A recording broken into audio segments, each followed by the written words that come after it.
La relació que hi ha amb l'Ajuntament i l'assentament hongarès és una relació de col·laboració, de preocupació i de la intenció que hi hagi realment una inclusió social de 18 famílies que no podem oblidar que estan vivint sota el llindar de la pobresa. Estan instal·lats en el nostre territori i per tant alguna cosa hauríem de fer. I li toca plenament a la nostra àrea, a l'àrea de polítiques socials, tot i que treballem amb altres àrees de l'Ajuntament, com és serveis urbans i com és educació, per garantir un correcte reallotjament d'aquestes persones, però sobretot per garantir que mentre no els puguem reallotjar puguin viure amb una qualitat de vida que els hi toca.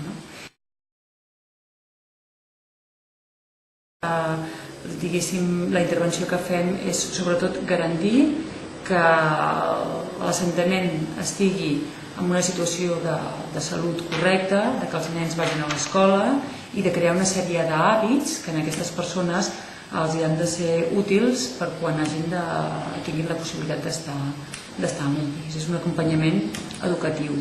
I això no ho fem directament nosaltres, sinó que ho tenim externalitzat amb uns experts que són Vincle i que físicament estan ubicats allà. Hi ha una educadora que està treballant tots aquests aspectes en relació amb altres àrees de l'Ajuntament o amb altres recursos del mateix municipi, com són les escoles o els centres d'atenció primària, i paral·lelament nosaltres fem les sessions de coordinació mensuals que toquen perquè aquest acompanyament educatiu i perquè aquest estar, mentre han d'estar, hi hagi aquesta qualitat de vida.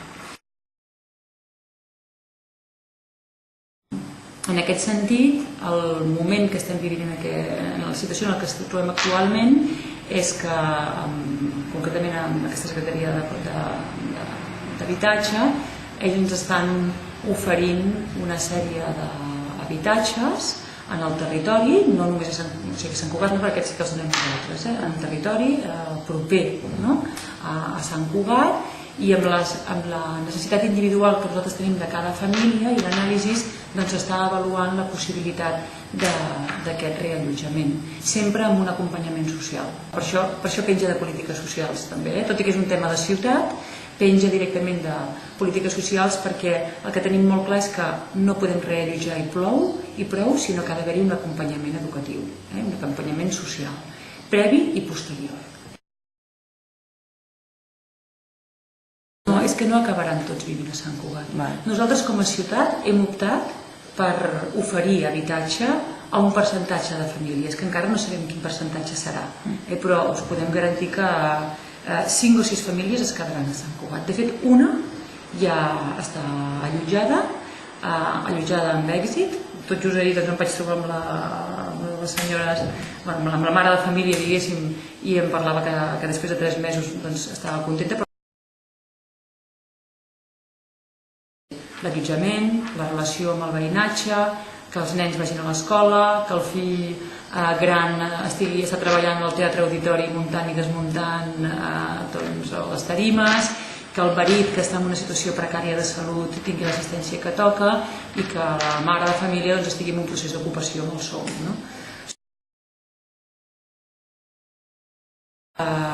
Una primera proposta amb uns quants habitatges més al mes de juliol. Jo personalment em reuneixo amb les que s'han erigit com les representants de l'assentament, que són 4 dones, i amb elles és aquesta la informació que els dono també. Jo no els puc dir ni quan, ni com, ni quines famílies, però que hi ha aquest contacte directe, ens veiem sovint, jo mateixa també he anat a l'assentament, i bé, al juliol hi ha el compromís de fer una primera proposta d'habitatges. Sobretot vull deixar molt clar que és que, a veure, no podrem fer oferta d'habitatges si la Generalitat no ens els dona. Llavors, ara podem confirmar que aquesta línia d'actuació que havia estat encallada durant molt de temps, ara porta un ritme, jo considero que bo.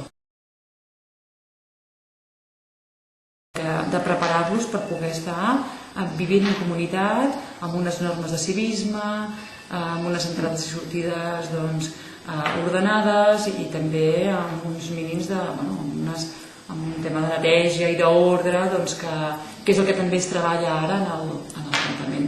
Jo volia destacar que un acord que tenim amb les persones de l'assentament és que no hi entra ningú més. És un pacte que van tenir amb l'Ajuntament, de que els deixem estar i els donem tot aquest acompanyament i aquest suport i vetllem pel reallotjament sempre i quan siguin aquelles les famílies. Prioritzem les més necessitades i és un equilibri entre les més necessitades i aquelles que també sabem que seran un èxit en el reallotjament. El primer cas coincidia tot, coincidia una necessitat mèdica important per part del pare de família, però també coincidíem que era una família ja està molt ficada en la nostra ciutat. La mare de família se'n va fer el cafè amb les mares d'escola, els nens estan escolaritzats, és una dona que sempre s'ha preocupat per poder treballar. Bé, en aquest sentit pensem que ha de ser aquest. Sempre i quan, a veure, Vincle són experts, ja han fet altres experiències de reallotjament i jo per ells tinc plena confiança.